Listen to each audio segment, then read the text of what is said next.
छत्तीसगढ़ की राजधानी रायपुर में परमवीर चक्र विजेता योगेंद्र यादव जी पहुँचे हैं। योगेंद्र यादव जी वो शख्सियत हैं जो छत्तीसगढ़ के लिए एक गौरव की बात है और ऐसे गौरवशाली व्यक्ति आज हमारे साथ मौजूद हैं।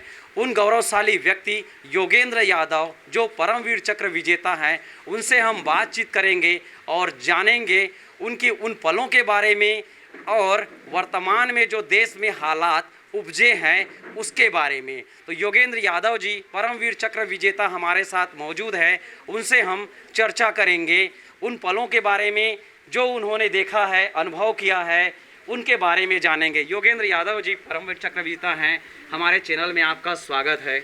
सबसे पहले मैं सबको नमन करता हूं, वंदन भी करता हूं और इस छत्तीसगढ़ की धरा को नमन है, मेरा वंदन है।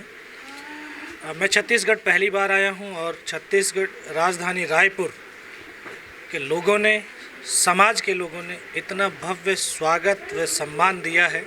मैं समाज के लोगों का और छत्तीसगढ़ के वासियों का बहुत बहुत हृदय से आभार भी व्यक्त करता हूं।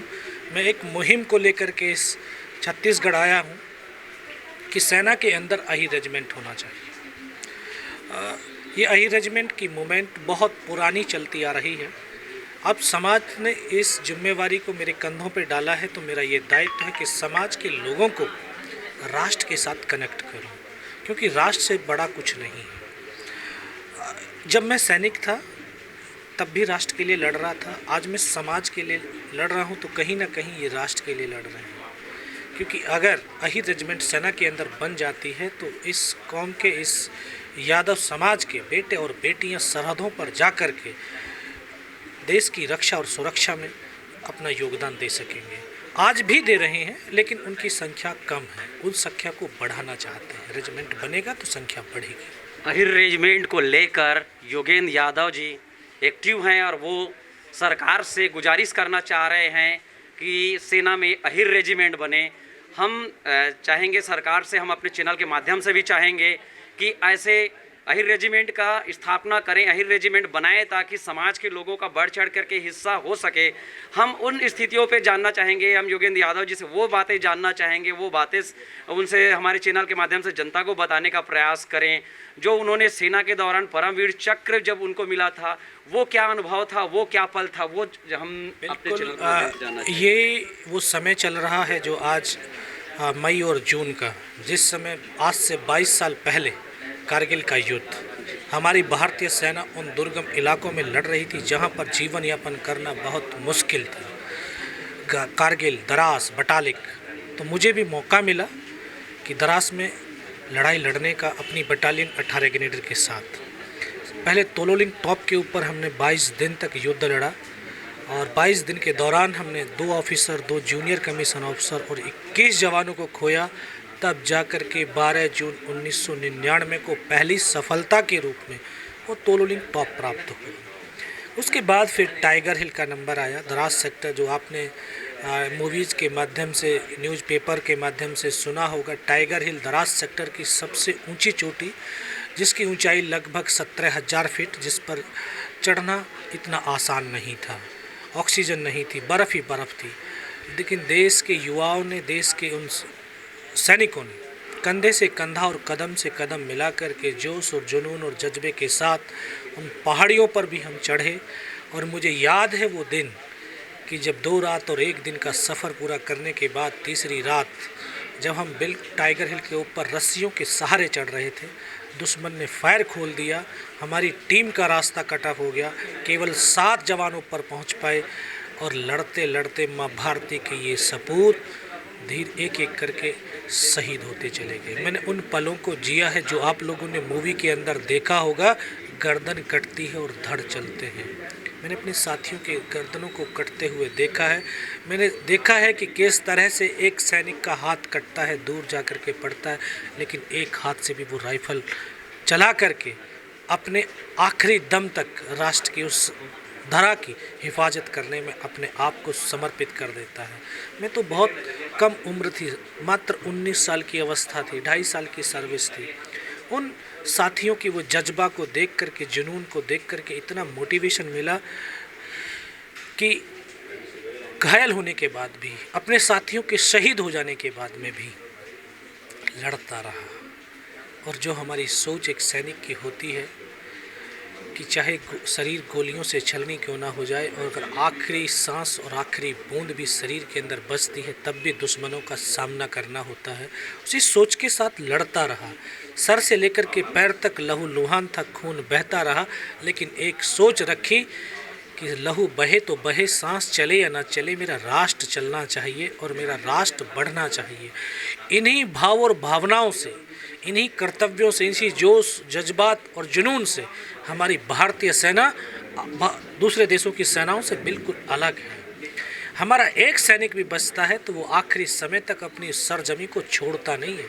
बाकी दूसरी सेनाओं के अंदर ऐसे जज्बा नहीं मिलते, और उसी जज्बा के साथ वहाँ पर लड़ता भी रहा। और आखिर में दुश्मनों ने कई बार गोलियां मारी, मेरा ये बाजू पैर गोलियों से छलनी थे, लेकिन हिम्मत नहीं हारी, साहस नहीं छोड़ा, क्योंकि एक सैनिक अकेला नहीं लड़ता बल्कि पूरा राष्ट्र भावनात्मक रूप से उस सैनिक के साथ लड़ता है। तो राष्ट्र की भावनाओं को जिंदा रखना था, राष्ट्र के लोगों को सुरक्षित रखना था और अपने राष्ट्र के शौर्य और वीरता को कायम रखना था, इसलिए लड़ता रहा।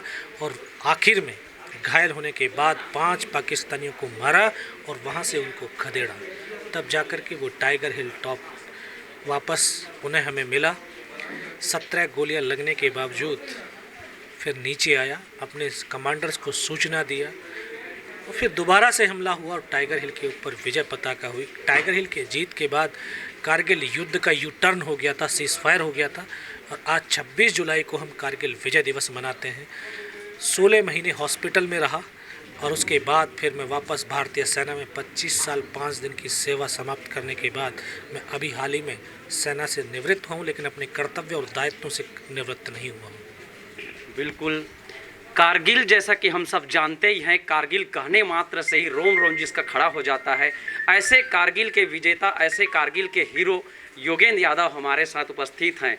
मात्र एक गोली अगर किसी को लग जाए तो क्या स्थिति होती है ये हम समझ सकते हैं।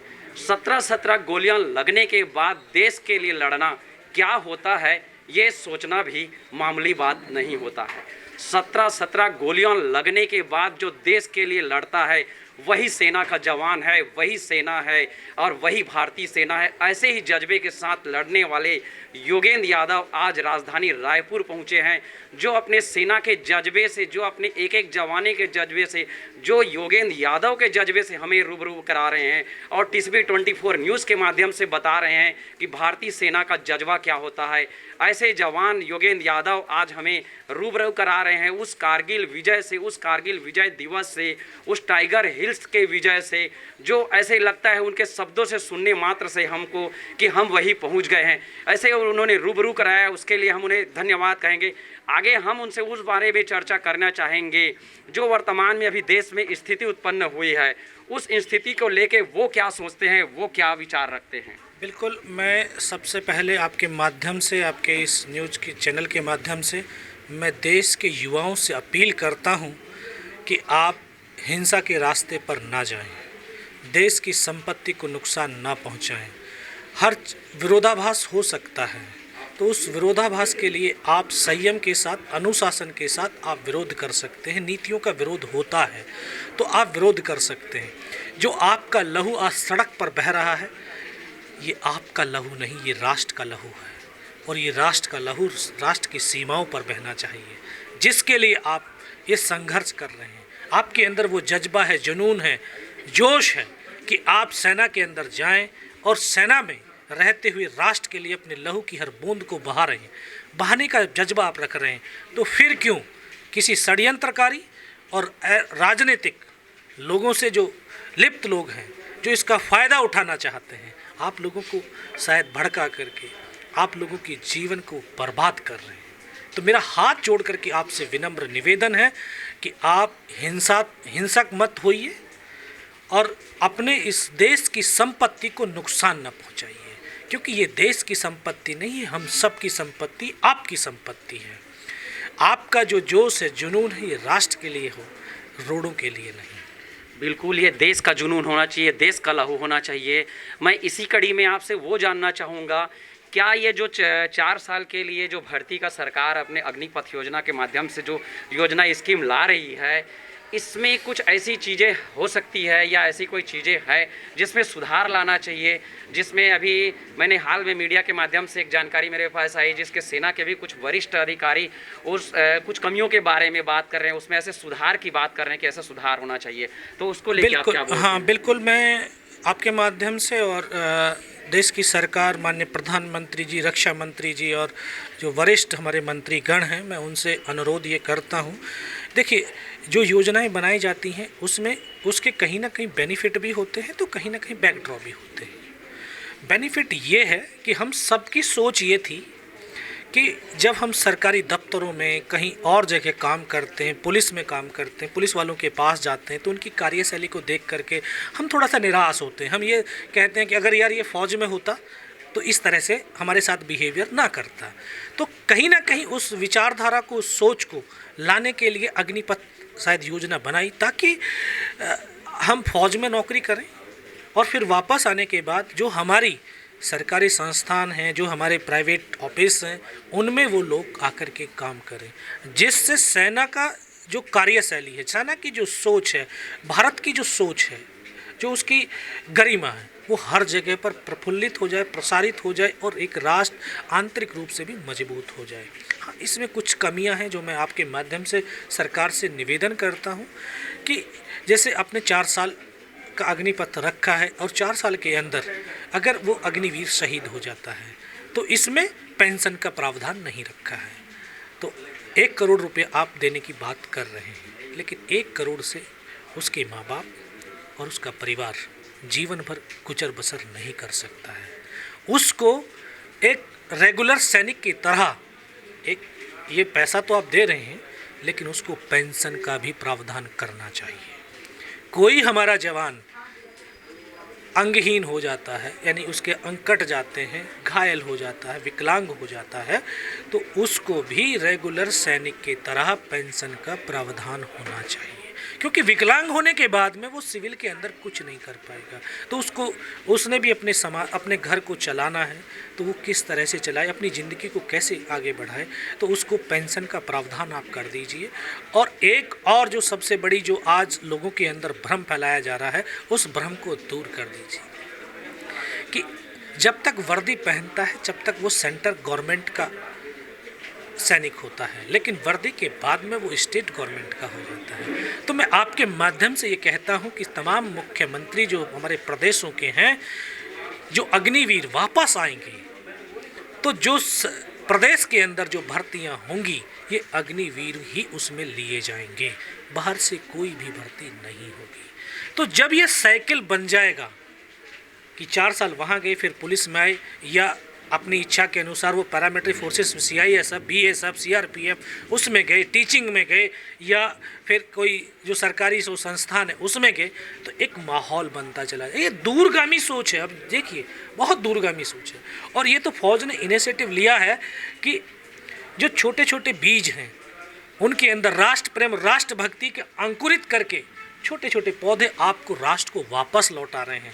और राष्ट्र उन शक्तियों का, राष्ट्र उन पौधों को किस तरह से, किस समाज में कहाँ स्थापित करके उसकी छाया और फलों को लेना चाहता है, वो राष्ट्र के ऊपर निर्भर करता है। तो मैं राष्ट्र से और प्रदेश के तमाम मुख्यमंत्रियों से ये आह्वान करता हूँ कि आप आगे आकर के उनको आश्वस्त कीजिए, मेरे नौजवानों को, कि जब वापस आप 4 साल के बाद आएंगे तो आपको ही, ये नहीं बोल रहा कि प्राथमिकता के तौर पर आपको लिया जाएगा, प्राथमिकता नहीं आती है, आपको ही लिया जाएगा और किसी को लिया ही नहीं जाएगा। कि जो फौज में नौकरी करके आएगा वही सिविल सर्विस पाएगा।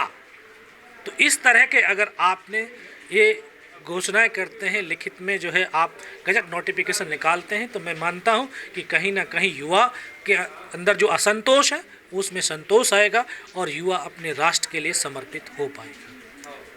ये हमको उन्होंने रूबरू कराया योगेंद्र यादव जी ने कि ये अग्निपथ योजना में क्या क्या खामियां हो सकती है। उन खामियों को अगर हम दूर कर दें तो युवाओं पर से जो असंतोष का भाव है, युवाओं में जो विरोध का भाव है, वो दूर हो सकता है। और इसके पीछे, अग्निपथ योजना के पीछे जो छुपी भावनाएं हैं, उसके बारे में उन्होंने रूबरू कराया कि सेना का जो डिसिप्लिन है, सेना का जो अनुशासन है, ये अगर लोगों में आ जाए तो राज्यों में आज शासकीय कार्य प्रणाली में जो अनियमितताएं हैं वो दूर हो सकता है। और इन अनियमितताओं को दूर करके हम अपने एक अनुशासित कार्य प्रणाली का संचालन कर सकते हैं। और इस अनुशासित कार्य प्रणाली के माध्यम से एक बड़ा सुधार हम ला सकते हैं और एक नव भारत का निर्माण कर सकते हैं। इस नव भारत का रास्ता ही अग्निपथ के माध्यम से जाता है, ऐसा हमें परमवीर चक्र विजेता योगेंद्र यादव जी बता रहे हैं। हम आगे उनसे वो बात जानना चाहेंगे कि ये जो आज पहुँचे हैं रायपुर में, उसके माध्यम से समाज में वो किस तरह से परिवर्तन लाने का प्रयास करेंगे। बिल्कुल, मैं रायपुर आया हूं और धीरे धीरे मैं देश के तमाम कोनों के अंदर जा रहा हूं, क्योंकि जब हमारे समाज संगठित होंगे, जब समाज के अंदर जागरूकता आएगी, तो कहीं ना कहीं जब समाज संगठित होते हैं, समाज जागरूक होते हैं, तो हमारा राष्ट्र संगठित होता है, राष्ट्र में जागरूकता आती है। और मेरा एक ही कहना है, मेरा एक ही मिशन है कि अपने इस जो समाज, यादव समाज, इसको जागृत करूं और इसके युवा शक्ति को राष्ट्र के लिए समर्पित करें। और आज इस समाज के माँ, बहनें और वीरांगनाएं, माँ अपनी कोक को, बहन अपनी राखी को और वीरांगना अपनी सिंदूर को इस राष्ट्र के लिए समर्पित करना चाहती हैं। तो माननीय मोदी जी, माननीय हमारे प्रधानमंत्री जी, माननीय रक्षा मंत्री जी और माननीय राष्ट्रपति जी, मेरा आपसे बस यही है कि सेना के अंदर जो अहिर रेजिमेंट अगर गठन हो जाता है तो एक और स्वर्णिम इतिहास इस भारतीय सेना और देश के अंदर लिखा जा सकता है, क्योंकि ये कौम वीरता, शौर्य और पराक्रम की रही है। 1857 के युद्ध से लेकर के 99 के कारगिल युद्ध तक, या यूं कहें कि आज जो आतंकवादियों के बरखिलाफ भारतीय सेना काम कर रही है, इसमें हम रोज़ सुनते हैं, देखते हैं कि हर हफ्ते एक यादव सैनिक शहीद हो जाता है। तो जब इतना बड़ा बलिदान है, इतना बड़ा शौर्य है, इतने बड़े ये पराक्रमी लोग हैं, तो क्यों ना इनके लिए एक नया रेजिमेंट गठन किया जाए। बिल्कुल अच्छी बात बताई कि उन्होंने अहीर रेजिमेंट का स्थापना करके हम राष्ट्र निर्माण में अपनी भागीदारी निभा सकते हैं। राष्ट्र निर्माण से बड़ा कोई निर्माण नहीं, और राष्ट्र निर्माण वही होगा जिसमें अहीर रेजिमेंट की भी भागीदारी हो सकती है। अहीर रेजिमेंट के साथ भागीदारी करके एक राष्ट्र निर्माण, नव निर्माण, देश निर्माण, भारत निर्माण करने की योजना पे बात कर रहे हैं। ये हमारे साथ बने थे परमवीर चक्र विजेता योगेंद्र यादव जी, और जो आज राजधानी रायपुर पहुँचे हैं और राजधानी रायपुर में उन्होंने अहीर समाज के साथ, यादव समाज के साथ कार्य में शामिल हुए और उन्होंने अहीर रेजिमेंट की बात कही, मांग कर रहे हैं। तो ताज़ा जानकारी के लिए बने रहें TSP 24 न्यूज़ के साथ।